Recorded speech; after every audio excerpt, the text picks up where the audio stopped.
Ha ha ha! Hey everyone! So, yesterday I played a Blitz game and I won. And that gave me confidence to play record another Blitz game and try to explain all my thought process. It's short, it's sweet, and I don't have much time, but still I can have fun. So let's go for again a King's Gambit. I know I'm playing a lot of King's Gambit, but I've been delving deep into this and nobody really knows the theory. So he plays the fish at random.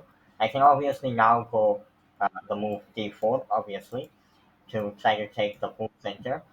Uh, yeah, so now the move bishop c4 becomes very strong and all these things, obviously. I could have taken the pawn, obviously, but I am waiting for him to play the move g4, g5 to play the move. Yeah, okay. So now it just looks works to a fork, or walks to a fork. That's just begging me to make a forking move. So that just loses him a piece. That's pretty standard. But yes, I do have to be a bit careful though.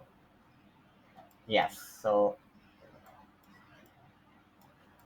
that's a good move. That's actually a really good move because he's hitting my bishop, and if I move my bishop to check him, he can go here, take, take, and I don't have a good follow up. So let's take his bishop actually. I'm going to take his bishop because I want to make his king weak, very very weak, right? So if he takes my bishop now, which he will do probably, I am going to back take one of his pawns, one of his other pawns, and bring his king out. And if he brings his king out, it's just game over because I'm winning his knight. Okay, so he does that, and I'm winning his knight now. Okay, so that was very elementary. That was almost fun, obviously. So he lost his piece. He lost one of his pieces, and now I can bring the rest of my pieces in. I can even castle actually. Castling might be a good move. I don't know. But let's take things while I can. Okay. He does not really have a good way to defend or to create threats against me. Okay. So I can actually, yeah. Let's protect this pawn. Actually, yeah. I don't see any reason, any benefit for me to give up this pawn, other than no benefits at all. Like, yeah. So then I can try to castle long. Actually, should I castle long? Or maybe I should castle short. I don't know. Yeah, let's castle long. Let's be more spicy than usual. Okay. Now I can actually play the move e5. This pawn is pinned, so you can't really move, and I am going to get a huge attack. So now that my king is safe, I can start thinking about a lot of different things. Okay.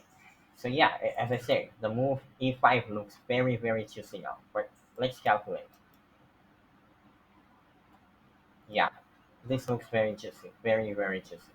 Now he can obviously propose a queen trade, but I'm not really worried about that because after the queen trade, I'm still getting his knight. Now, yes, he can jump onto e5, yes, which he does, but yeah, now he blundered another fork, obviously. Okay, let me think for a bit. Yeah, yeah. Now he blundered another fork. So he will either have to give up one of his knights or his rook. Let's see what he does. So yeah, it has been a very very good game of King's Gambit. It's full of tactics. That's why I love tactical positions than positional games. Positional games are slow, boring, but they are a lot more critical and a lot more. You have to be a lot more precise with these things. Like in this scenario, it's very easy if you do enough puzzles. You will understand that it's pretty. elementary to see the move bishop to g5 to attack both of the knight, both of the king and the rook, and the knight as well. So even though it's elementary, you can actually see these tactics, right? But on the other hand, positional games does not have that many puzzles. Does that make sense to you? Like, it really does not have that much puzzles.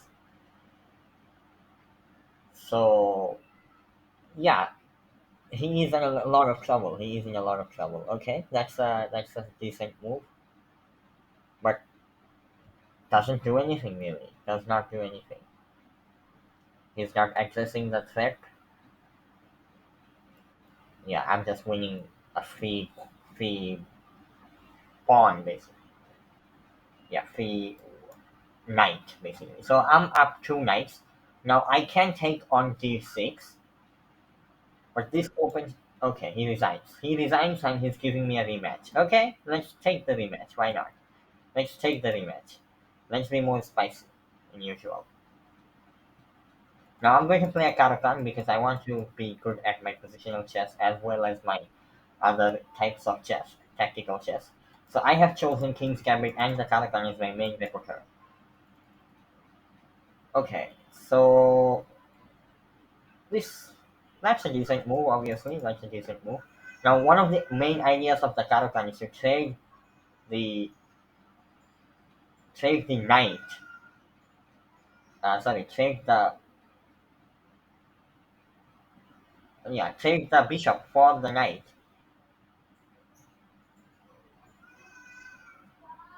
Now, obviously, I can take here, but am I blundering anything? I don't think so.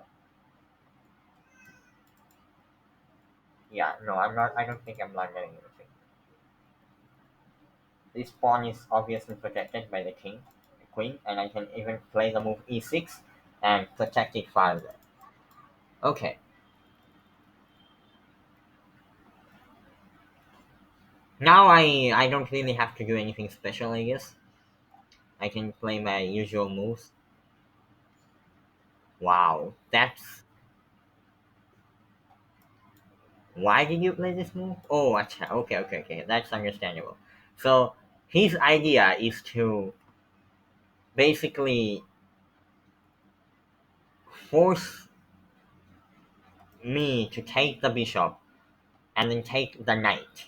That's his idea, which is, I have to say, is a pretty decent idea.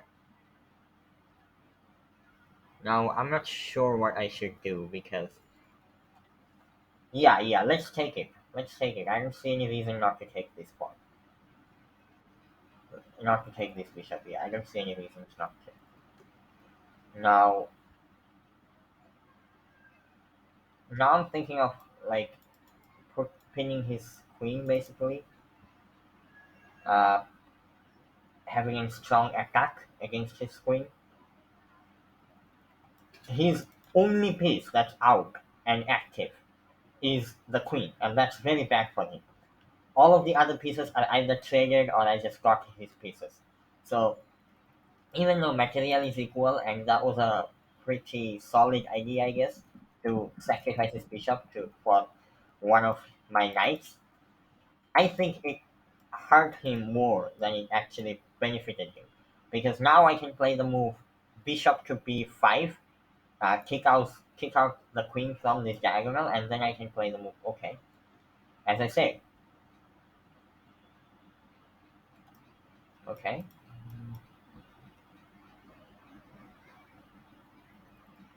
decent idea,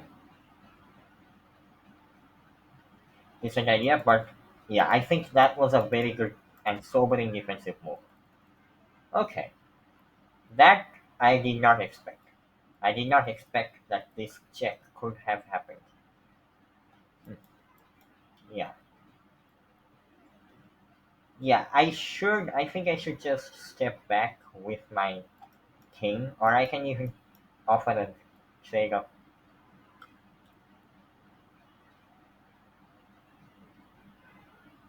Yeah, let's just offer a trade. Let's just offer a trade of bishop. So the bishops are going to be traded, obviously. I'm not afraid of the check.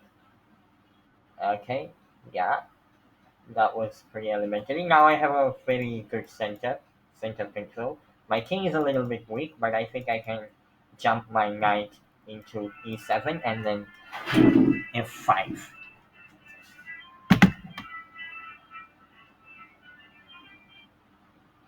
Oh, kami ay ito si Boy. Acha, to kuminaan po din nga hala po. Acha, dalay to si hala. Okay, so looks like I really don't have a choice but to offer a trade of queens. Or obviously, I don't have to offer a trade of queens. I can activate my loop.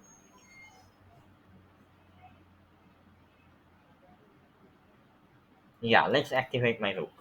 And I will worry about, yes, you can argue that I am making this pawn a bit loose, and but he's not attacking this pawn right now. So yeah, now he's attacking this pawn, obviously. Now I have to defend this pawn. Let's see if he has any checks. No, he doesn't. Only check he might have had is on this diagonal, and this diagonal is protected. So yeah, let's activate my queen as well. Now I can't really take this pawn because I'm dropping this pawn, but once I activate all my pieces, it's my queen is going to throw a dagger at the position.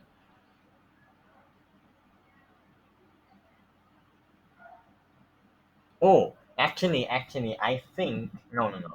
Okay, my idea now I thought about it was to in this position was to play the move queen to h5, sorry b6. Okay, so he plays the move b3, protecting his pawn, which is a decent idea. But now I can read out my knight to yeah, nothing very special. I'm rerouting my knight to a very pleasant square, and he cannot play the move g4, which is tremendously weakening. My knight is in a very good place. I think I'm going to play the move king to g8 to try to safeguard my king once more. Now I can activate my other rook, on this open rank, which looks like a very good move to me.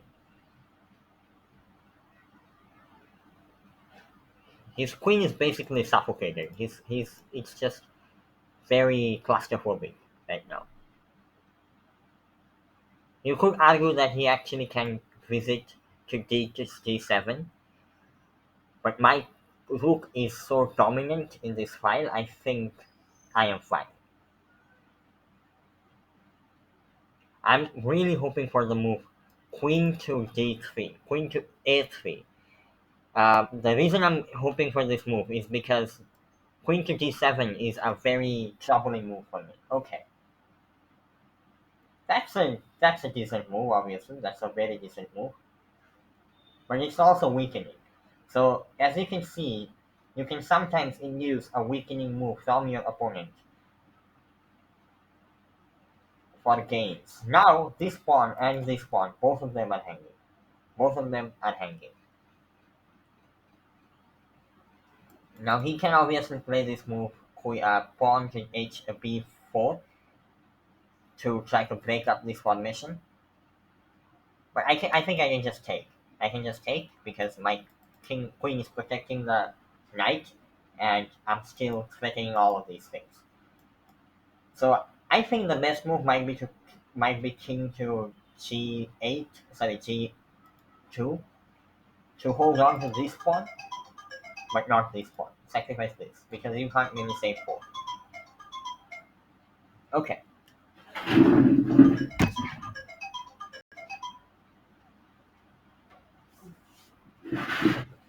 okay. So he correctly chooses. I think that was the correct move, but he blunders.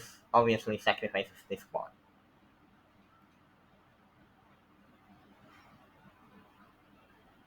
Okay. Okay, so I have officially converted my advantage to one pawn.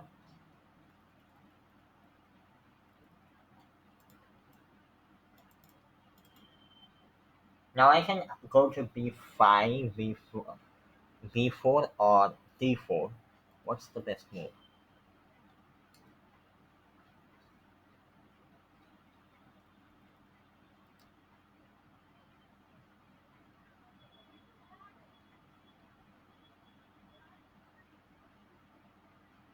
Yeah, let's go to b4, just so I can play the move d4 later on. Let's go with my knight to b4. So my idea to play the move d4 is to check the queen. Okay, so yeah, that's a decent response.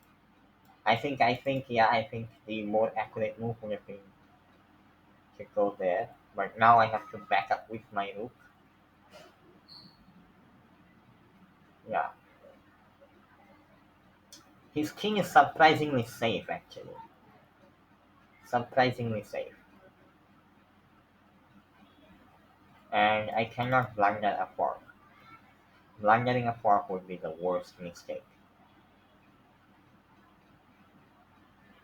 I can't even allow this move actually, if you think about it.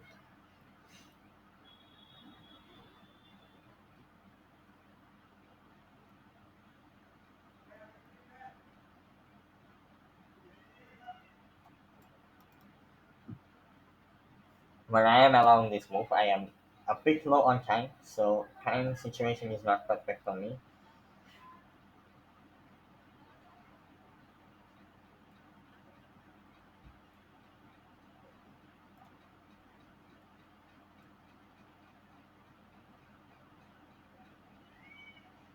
Okay, yeah.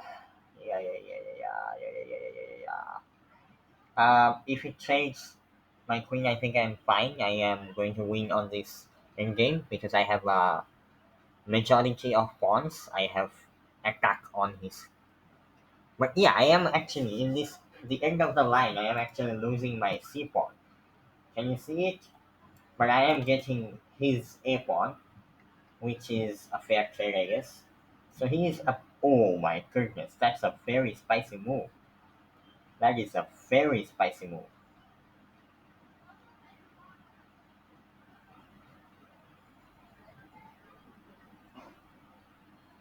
Wow, I did not see this move actually. Oh my goodness. Okay.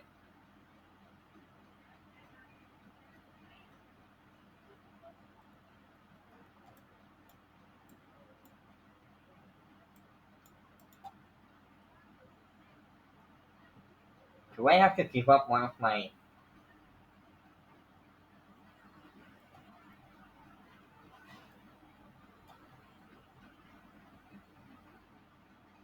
Yeah. I think that's what I have to do. Okay.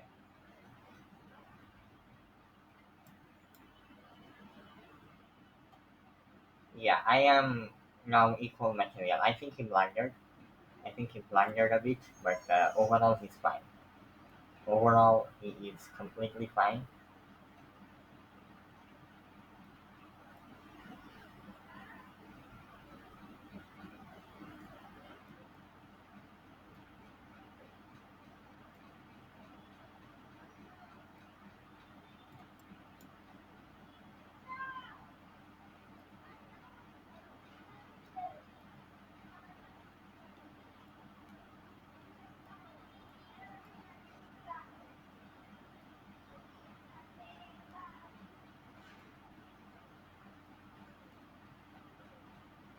Okay, now this endgame should be winning for me. Should be winning.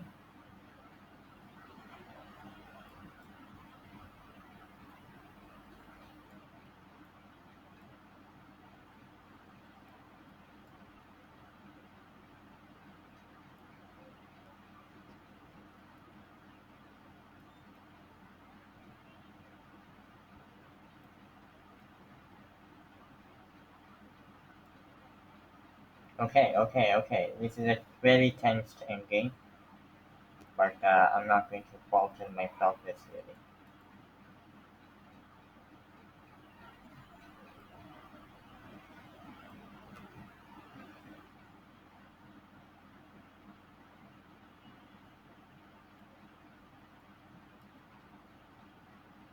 Okay, so I am up on time, obviously. Because we have increments, we are not really okay. He's timing out. Wow, it's a very, very, very awesome thing to see. But a bit of an anticlimactic end to the game, but overall it was very fun. It's very good,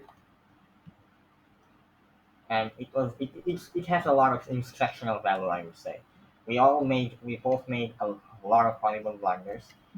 That was an inaccurate move because my idea was to play this move anyway. Okay,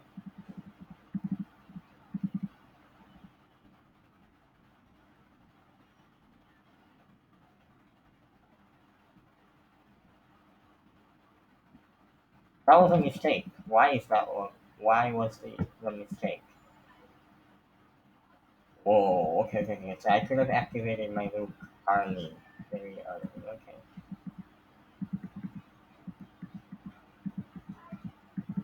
so that was a mistake. Yeah, that was a mistake because I have allowed this strike maneuver.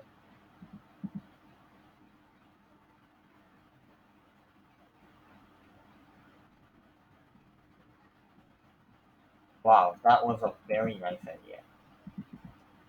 Very, very nice idea. Oh my goodness, I have completely missed his move.